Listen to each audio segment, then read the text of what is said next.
The cold is not something you feel only on your skin. It enters your breath, your thoughts, and your silence. It teaches patience in the hardest way. And it slowly reveals what a human heart is made of. Far from busy roads, far from warm lights and loud voices, there exists a land where winter rules almost the entire year. Snow does not fall gently here. It stays, thick and heavy, covering the earth like a frozen blanket. Trees stand still, locked in ice. The air is so cold that even sound feels slower. This place is Yakutia, one of the coldest inhabited regions on Earth. In this frozen land, where temperatures can fall to -71 degrees, there stands a small wooden house. It is old, weathered, and shaped by decades of wind and snow. Inside this house lives a woman who has seen nearly 100 winters. She is 98 years old. Her body is fragile now, shaped by time and hardship, but her spirit remains steady and quiet. She is a widow, having lost her life partner years ago to the inevitable march of time. She lives alone in this isolated corner of the world, separated from the nearest settlement by distances that feel infinite in the harsh winter months. Only her dogs share this endless winter with her, these loyal companions who have become her family, her protectors, and her connection to the living world that continues around her despite the desolation of her surroundings. Her mornings begin in darkness, a darkness so complete that it feels almost tangible. The sun rises late here in this extreme northern latitude, and in the depths of deep winter, it barely shows itself at all, offering only a brief glimpse of pale light on the horizon before retreating once again behind the curved edge of the frozen earth. The room is cold when she opens her eyes, cold in a way that penetrates every corner, every space, making the air itself feel solid and heavy. Frost forms intricate patterns on the inside of the window, nature's art created by the collision of whatever warmth remains inside with the brutal cold pressing from outside. The air feels sharp in her lungs when she takes her first breath of the day, each inhalation a reminder of where she lives and what she faces. She lies still for a moment, not yet ready to face the demands of another day, listening to the world around her. Silence fills the space, a profound quiet that city dwellers never truly experience, broken only by the soft breathing of her dogs nearby, their gentle exhalations creating small clouds of warmth in the frigid air. That sound brings comfort to her weary soul.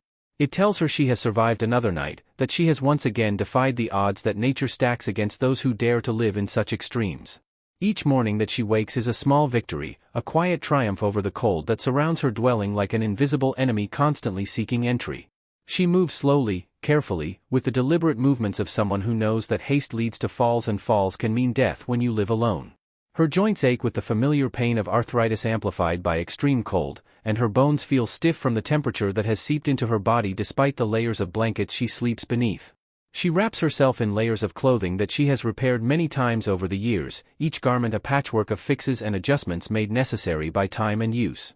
Each piece holds a memory, a coat her husband once wore, a scarf knitted decades ago, gloves repaired so many times that they are more thread than original fabric. Each stitch is a reminder of survival, of making do, of the resourcefulness that has defined her entire existence in this unforgiving place. Getting out of bed is not easy, especially at her age and in this cold.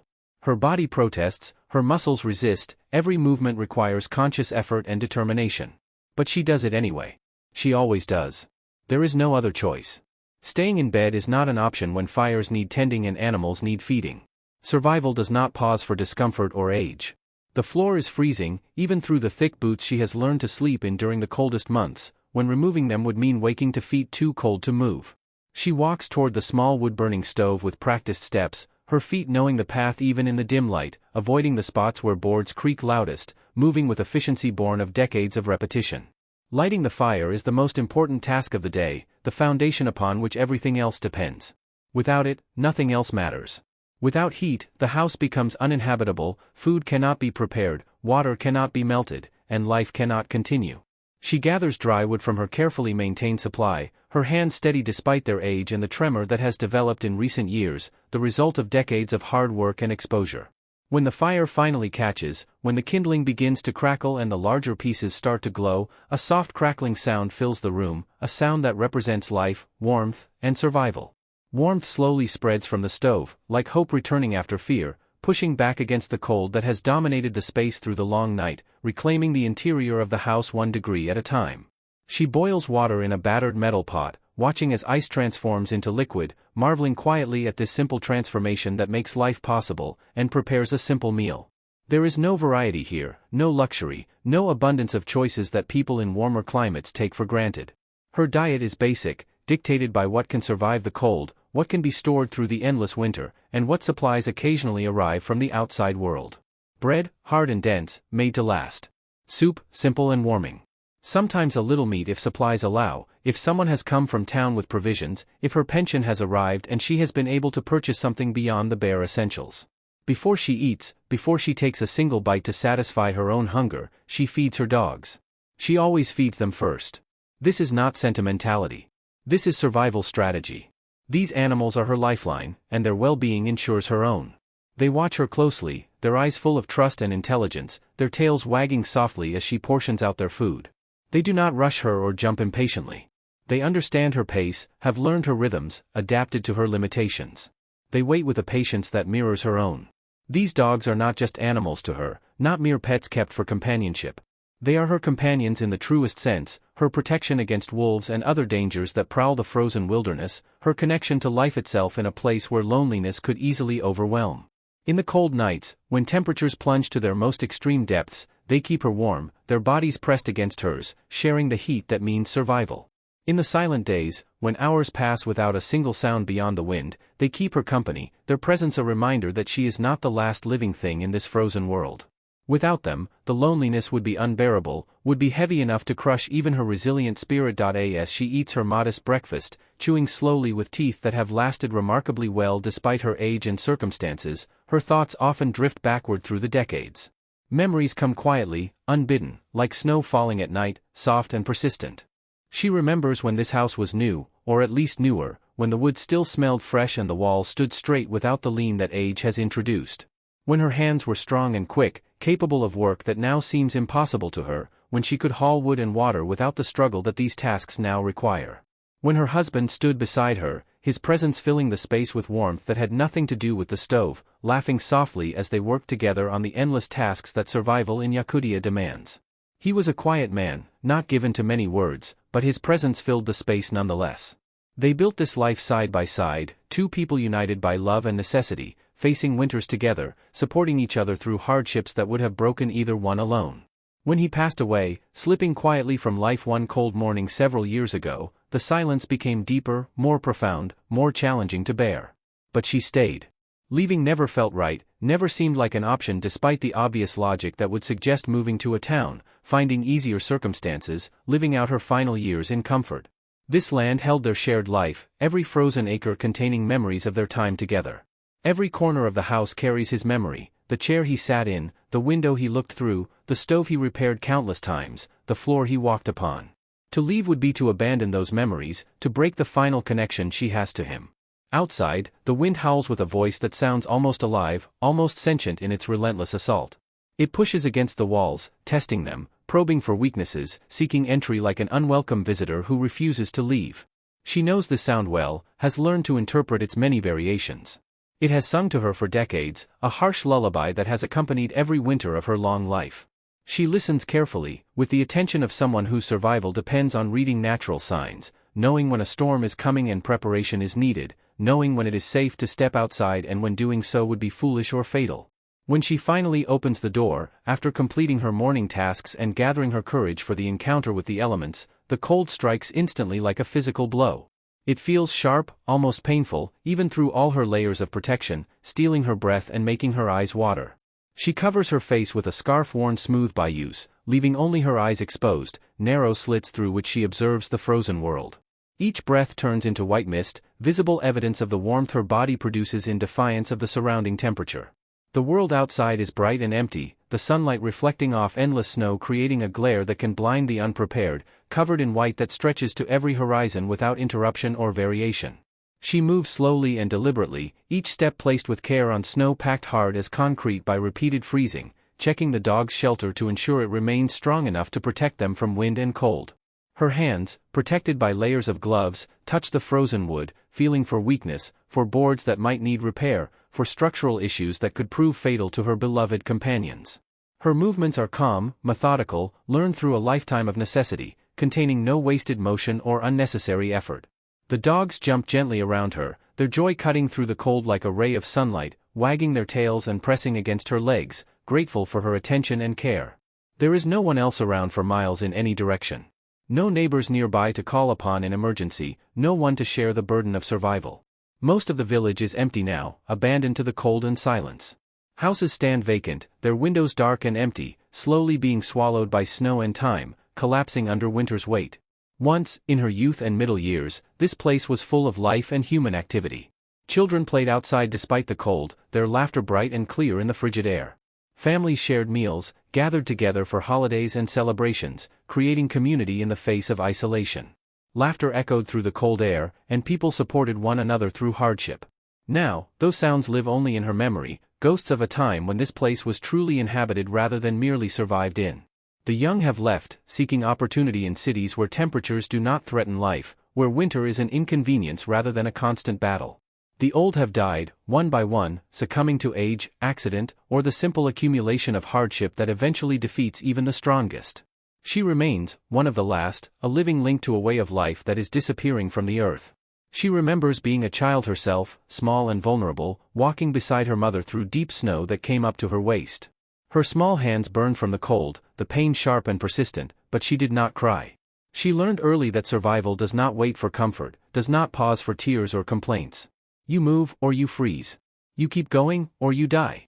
These lessons were not taught through words but through experience, through necessity, through the simple reality of living in a place that offers no forgiveness for weakness or hesitation. She learned to respect nature in all its power and indifference. Not to fight it, which would be futile and exhausting, but to listen to its signals, to understand its patterns. To prepare during times of plenty for times of scarcity. To stay humble in the face of forces vastly greater than any human strength. These were the foundations of wisdom that her parents and grandparents passed down, knowledge accumulated over generations of survival in impossible conditions. Those lessons carried her through her entire life, through every challenge and hardship. Through hunger, when supplies ran short and stomachs cramped with emptiness. Through loss, when loved ones died and grief threatened to overwhelm. Through loneliness that came in waves, especially after her husband passed and the house felt too large and empty despite its small size. After finishing her work outside, completing the necessary checks and tasks that cannot be postponed, she returns indoors with relief. The warmth feels strong against her cold skin, almost painful in its intensity as frozen flesh begins to thaw. She sits down slowly, every movement deliberate, resting her tired body on the worn chair that has conformed to her shape over decades of use. Her breathing calms, returning to its normal rhythm after the exertion of outdoor work. The dogs settle near her, their bodies pressed close, sharing warmth and companionship, their presence a comfort that words cannot adequately describe. The day passes quietly in the rhythm she has established over years of solitary living. She cleans what she can with her limited strength and supplies, maintaining the basic order that makes life in a small space bearable. She repairs small things, a tear in clothing, a loose handle, whatever minor problems have emerged that her hands can still address. She speaks softly to her dogs, her voice barely above a whisper, telling them stories they cannot understand with their animal minds but seem to feel nonetheless, responding to her tone and emotion if not her words. They listen attentively, their eyes fixed on her face, their tails wagging gently, providing an audience for thoughts and memories that might otherwise remain unspoken. Sometimes, in these quiet moments, she remembers her children, now middle-aged adults living in distant cities she will never see. They left long ago, decades past, searching for easier lives free from the constant hardship of Yakutia. She does not blame them for leaving, has never harbored resentment or anger at their choice. Life here is hard, brutally hard, always has been and always will be. The cold does not become easier with familiarity. The isolation does not grow less lonely with time. She is proud that they survived in their own way, that they found paths forward, that they built lives and families in places where winter does not threaten existence. They call occasionally when phone lines work, send money when they can, express concern for her well-being. But the distances are too great, the differences too profound. They live in one world, she in another, and the gap between these worlds cannot truly be bridged. At her age, pain is constant, a companion as reliable as her dogs. Her hands ache with arthritis that has settled deep into the joints. Her knees complain with every step, grinding and protesting. Her back carries the accumulated strain of decades of hard labor. But she does not focus on pain, does not dwell on discomfort. She has learned through hard experience that attention gives pain power, allows it to dominate consciousness and steal joy. Instead, she focuses on what needs to be done, on the tasks at hand, on moving forward regardless of how her body feels. As evening approaches, darkness returns quickly, eagerly reclaiming the landscape after its brief retreat. The fire becomes the center of the room again, the heart of the house, the source of life and warmth. Shadows dance on the walls, creating patterns that shift and change with the flickering flames. Outside, as night settles over the frozen world, the temperature drops even lower, plunging into depths that would kill an unprepared person in minutes.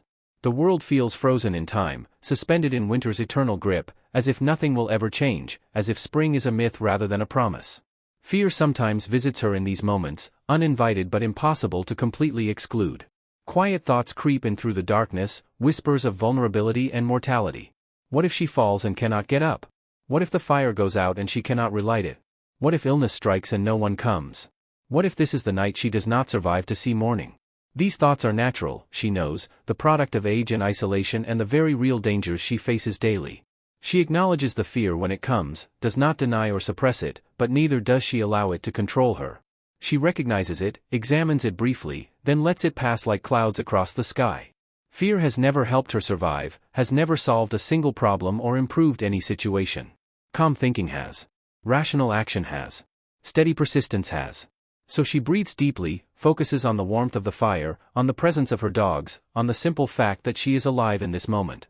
She sits wrapped in blankets, cocooned in layers of fabric that trap precious warmth, listening to the fire's comforting crackle. Her breathing slows, becomes deep and regular, meditative.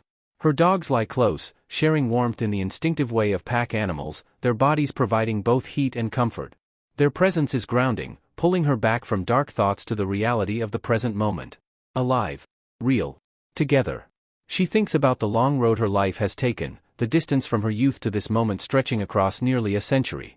About the people she loved and lost, each one leaving a mark on her heart and memory. About the seasons that shaped her, the endless cycle of winter and brief summer that defined the rhythm of her existence. She does not regret staying in this place when others left. She does not wish she had made different choices or lived a different life. This place gave her strength, forged her character in the crucible of hardship. It taught her who she is at her core, stripped of pretense and comfort. It showed her what she is capable of enduring, achieving, surviving. On clear nights, when clouds part and the sky reveals itself, stars fill the darkness in overwhelming abundance. They shine brighter here than anywhere else, undimmed by light pollution or atmospheric interference, scattered across the black vault of heaven like diamond dust. She looks up through her window at these distant lights and feels small, infinitesimal, a tiny spark of consciousness on a frozen edge of the world. But she does not feel insignificant. Instead, she feels connected to something larger than herself, part of a cosmos that contains both her small life and the infinite expanse of space, both meaningful and mysterious. Visitors come sometimes to this remote corner of Yakutia. Rarely, perhaps once or twice a year, but they come. They bring supplies, practical items she needs to continue surviving. They ask questions about her life, her age, her reasons for staying, seeking to understand what drives someone to endure such conditions. They take pictures, documenting her existence for articles and documentaries that will present her to the wider world. They call her brave. They call her strong. They call her inspiring and remarkable. She smiles politely at these descriptions, accepts them graciously without argument, but privately she does not feel like a hero or inspiration. She feels like a woman who did what she had to do, who made choices and lived with their consequences, who survived because survival was the only alternative to death. When they leave, driving away in vehicles she will never own or even ride in, silence returns to reclaim the space. Snow covers their tracks within hours, erasing evidence of their visit. Life goes on as it always has, following the patterns established over decades. The brief intrusion of the outside world fades, and she returns to her routine, to the rhythm of survival that requires no audience or recognition. Her days blend together now, one flowing into the next without clear demarcation or distinction. But each one matters in its own way. Each sunrise is a gift, unexpected yet reliable. Each warm fire is a victory over the cold that constantly threatens. Each meal prepared and consumed is an achievement. Each night survived is cause for quiet gratitude. She knows with certainty that she is nearing the end of her journey. Her body tells her that in ways impossible to ignore or deny. Strength continues to fade. Recovery from exertion takes longer. Pain becomes more persistent. But her heart is peaceful, accepting rather than afraid. She has lived fully, honestly, without significant regret. She has experienced love and loss, joy and sorrow, hardship and triumph. She has been true to herself and to the life she chose. What more can any person ask for? Her life teaches a simple truth, one that the world needs to hear. Strength does not shout or boast or demand recognition. It whispers quietly, present but unassuming. It shows up faithfully every day without fanfare or celebration, doing what needs to be done regardless of whether anyone watches or appreciates. It chooses to continue when stopping would be easier, when giving up would be understandable, when no one would blame the person for surrendering. Surviving alone in such cold is not about being fearless or superhuman. It is about accepting fear and moving forward anyway. Acknowledging vulnerability while refusing to be paralyzed by it. It is about finding purpose in small things, warmth generated by a fire, care given to animals, love expressed through daily action. It is about creating meaning in circumstances that might seem meaningless to those who have never faced such extremes. Her dogs lift their heads when she moves, attuned to her every motion. They are always aware of her, always watchful, always present. Together, they form a small circle of life in a frozen world, a pocket of warmth and companionship in an environment of cold and solitude. This connection, simple yet profound, is what makes survival worthwhile, what transforms mere existence into something approaching life. As night deepens and exhaustion overtakes her, she lies down slowly on her narrow bed. Her body is tired beyond words, worn by a day of effort that once would have been trivial but now demands everything she has. Her mind is calm, at peace with herself and her circumstances, free from the anxiety and worry that plague those who have not made peace with mortality. She listens to the wind one last time, its voice familiar as an old friend. It sings outside, just as it always has through all the decades of her life, a constant presence in a world of change. Tomorrow will come, or it will not. She accepts either outcome with equanimity. She has done what she could with the life given to her. The rest is beyond her control. The lesson she leaves behind is clear and powerful, a message for anyone facing difficulty or hardship. You do not need perfect conditions to live with dignity. You do not need youth to have strength. You do not need crowds to feel whole. You do not need comfort to have purpose. True strength is quiet, unassuming, persistent. It survives in silence, continuing when no one watches or cheers. It keeps going when every rational reason suggests stopping. It finds warmth even in the coldest places, both literal and metaphorical, both physical and emotional. If a 98-year-old widow can live alone in -71 degrees with nothing but her dogs and her will, then anyone can face their own hardships, whatever form those hardships take. The specific challenges differ, but the principle remains constant. Whatever cold you are facing in life, whether it is loneliness, loss, illness, poverty, heartbreak, or any of the countless difficulties that define human existence, keep going. One day at a time. One breath at a time. One small action at a time. This is how survival works. This is how strength manifests. This is how dignity endures.